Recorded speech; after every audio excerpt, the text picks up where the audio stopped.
Hey guys, so it's Octavia here again. Welcome back to our channel. In this video, we're going to learn how to make this butterfly jacket as seen in our thumbnail. So first off, we'll start by taking our measurement. The reason you are taking our measurement, even though it's a free dress, is so that you know how much excess to add by the side.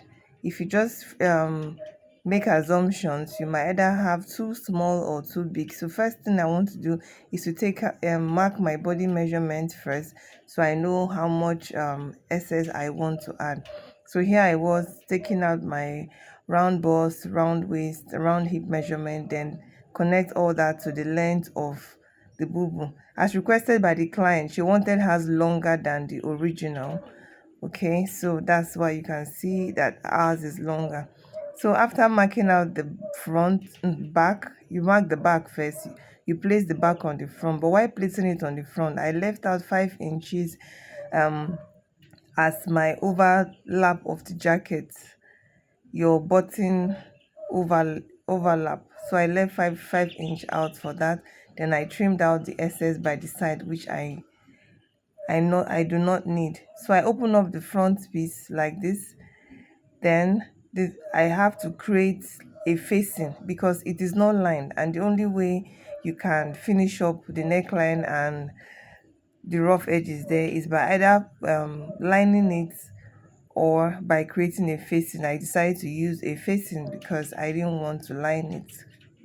The choice of fabric is damask, so lining it will make it very bulky. So I created the facing. My facing is 10 inches wide and all the way to the length of my garment. So like that, I made two pieces. You can see it. Then I laminated it on both sides of the front piece. So this is me pinning it down according to how I'm going to sew.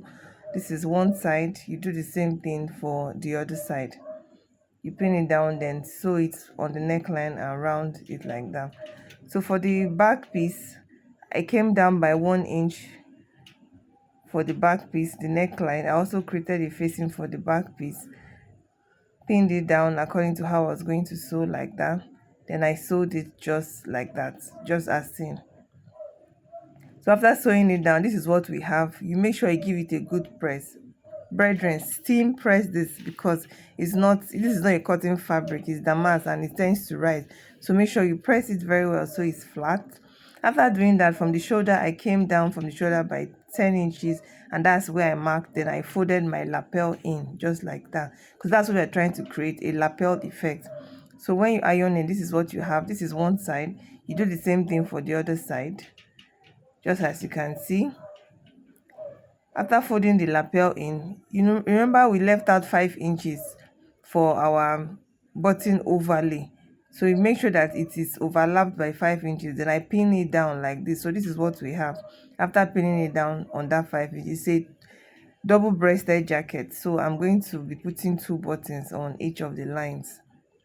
So after pinning it down, I incorporate my back piece to my front piece like that, and I connect it with a straight line. You just do a straight line and sew it with a straight stitch, and that's about it. You hem the bottom and the sides.